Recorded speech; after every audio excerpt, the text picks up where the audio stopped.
വലിയൊരു ആൾക്കൂട്ടം നിൽക്കുന്നു. പോലീസുകാർ ജീപ്പിൽ നിന്നിറങ്ങി അങ്ങോട്ട് നടന്നു. ആൾക്കൂട്ടത്തിനു നടുവിൽ ഒരു മനുഷ്യൻ്റെ കൈപ്പത്തി മണലിൽ താഴ്ന്നിരിക്കുന്നു. കൈപ്പത്തി അല്പം ജീർണിച്ചിട്ടുണ്ട്. അതിൽ നിന്ന് ഇനി തുമ്പൊന്നും കിട്ടില്ലെന്ന് പോലീസിന് ആദ്യമേ മനസ്സിലായി. പോലീസ് കേസെടുത്ത് അന്വേഷണം ആരംഭിച്ചു. കൂടുതൽ അറിയുവാനായി കൈപ്പത്തി കോഴിക്കോട് മെഡിക്കൽ കോളേജിലേക്ക് അയച്ചു.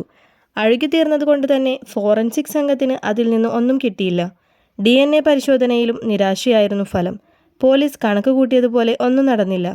ഏകദേശം 4 ദിവസം കഴിഞ്ഞു കാണും. ബേപ്പൂർ പോലീസ് സ്റ്റേഷനിലേക്ക് വീണ്ടും ഒരു ഫോൺ കോൾ എത്തി. സാലിയത്തു നിന്നും മറ്റൊരു കൈപ്പത്തി കൂടി കണ്ടെത്തിയിരിക്കുന്നു. ഇത്തവണ കിട്ടിയത് ഒരു ഇടത് കൈപ്പത്തിയായിരുന്നു. പിന്നെയും ഏകദേശം 5 ദിവസങ്ങൾ കഴിഞ്ഞു കാണും. കോഴിക്കോട് കുമാരനല്ലൂരിനടുത്തെ എസ്റ്റേറ്റ് സൈഡിൽ വേസ്റ്റ് ഇടുന്ന ഒരു സ്ഥലം ഉണ്ടായിരുന്നു. അവിടെ സ്ഥിരം വൃത്തിയാക്കാൻ വരുന്നയാൾ വേസ്റ്റുകൾക്കിടയിൽ ഒരു ചാക്ക് കിടക്കുന്നത് കണ്ടു. അതിലെന്താണെന്ന് തുറന്നു നോക്കിയ അയാൾ പെട്ടെന്ന് അവിടെ നിന്ന് പേടിച്ചോടുന്നു. അതിലൊരു ടോർസോ ആയിരുന്നു. അതെ, കൈയും കാലും തലയും ഇല്ലാത്ത ഒരു മൃതദേഹം. സ്ഥലത്ത് പോലീസ് എത്തി മേൽനടപടികൾ ആരംഭിച്ചു. ഇതിൽ നിന്ന് പോലീസിനൊരു കാര്യം മനസ്സിലായി. ഇതെല്ലാം ഒരാളുടേത് തന്നെ. DNA പരിശോധനാ ഫലവും ഇത് ശരിവെച്ചു. ആര്, എന്തിന്, എവിടെ? ഇതാണ് പോലീസിൻ്റെ അടുത്ത ചോദ്യം. അതിനവർക്ക് ഉത്തരം കണ്ടെത്തുവാനും ആയില്ല. മാസങ്ങൾ പിന്നെയും കടന്നുപോയി. ചാലിയം കടപ്പുറത്ത് കുറച്ചു കുട്ടികൾ ഫുട്ബോൾ കളിക്കുകയായിരുന്നു. പെട്ടെന്ന് ബോൾ അടുത്തുള്ള വള്ളിക്കാട്ടിലേക്ക് തെറിച്ചുപോയി. അതെടുക്കുവാൻ ചെന്ന ഒരു കുട്ടി ഒരു കാര്യം കണ്ടു. മണലിൽ പാതി താഴ്ന്ന നിലയിൽ ഒരു തലയോട്ടി. സംഭവം അറിഞ്ഞ് പോലീസ് സ്ഥലത്തെത്തി. ഏറെക്കാലമായി തങ്ങൾ തേടി നടന്ന ഒരു കേസിൻ്റെ തുമ്പായിരുന്നു അന്ന് അവർക്ക് കിട്ടിയത്.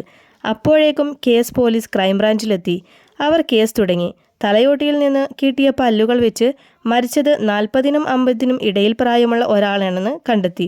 കൈപ്പത്തിയിൽ നിന്ന് കിട്ടിയ തെളിയാത്ത ഫിംഗർ പ്രിൻ്റ് വെച്ച് അവർ നടത്തിയ പ്രാഥമിക അന്വേഷണത്തിൽ ആളാരാണെന്ന് കിട്ടി. മരിച്ചത് മലപ്പുറം വണ്ടൂർ സ്വദേശി ഇസ്മായിൽ. പക്ഷേ മരിച്ചത് ഇസ്മായിലാണെന്ന് തെളിയിക്കുവാൻ പോലീസിന് ആ തെളിവുകൾ മാത്രം മതിയായിരുന്നില്ല.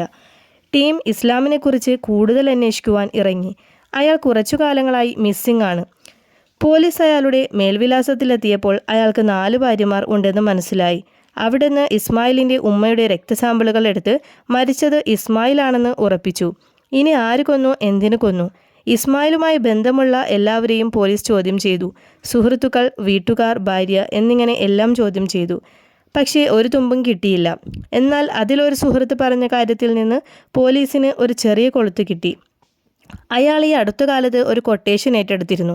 അച്ചായൻ എന്നു പേരുള്ള ഒരാളിൽ നിന്നാണ് കൊട്ടേഷൻ എടുത്തത്. എന്തായിരുന്നു ആ കൊട്ടേഷൻ എന്ന് അയാൾ സുഹൃത്തിനോട് പറഞ്ഞിരുന്നു.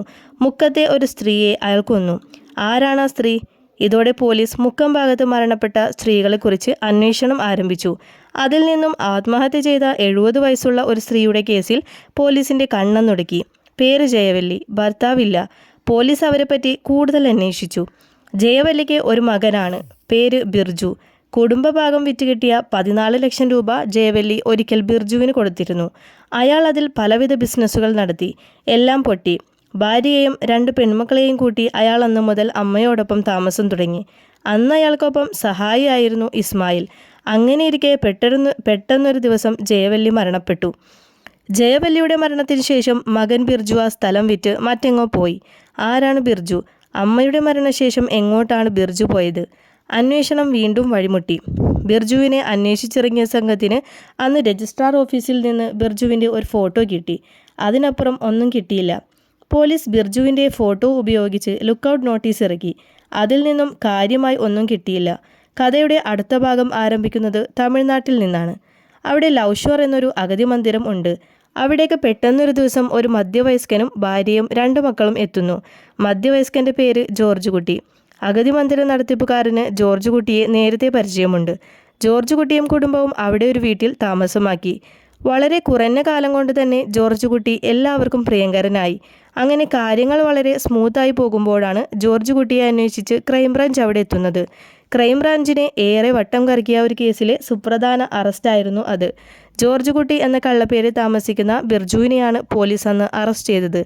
അങ്ങനെ ജോർജ് കുട്ടി എന്ന ബിർജു താൻ ചോര കൊണ്ടെഴുതിയ 2 കൊലപാതകങ്ങളുടെ കെട്ടഴിച്ചു. ബിസിനസ് എല്ലാം പൊട്ടി അമ്മ ജയവല്ലിയുടെ കൂടെ താമസമായതോടെ ബിർജു ആകെ അസ്വസ്ഥനായിരുന്നു. ഇടയ്ക്ക് അമ്മയോട് പണം ചോദിച്ചു. അത് വഴക്കിൽ കലാശിച്ചു. ഒടുവിൽ താമസിക്കുന്ന സ്ഥലം വിറ്റ് തൻ്റെ ഭാഗം തരണമെന്ന് ബിർജു ആവശ്യപ്പെട്ടു.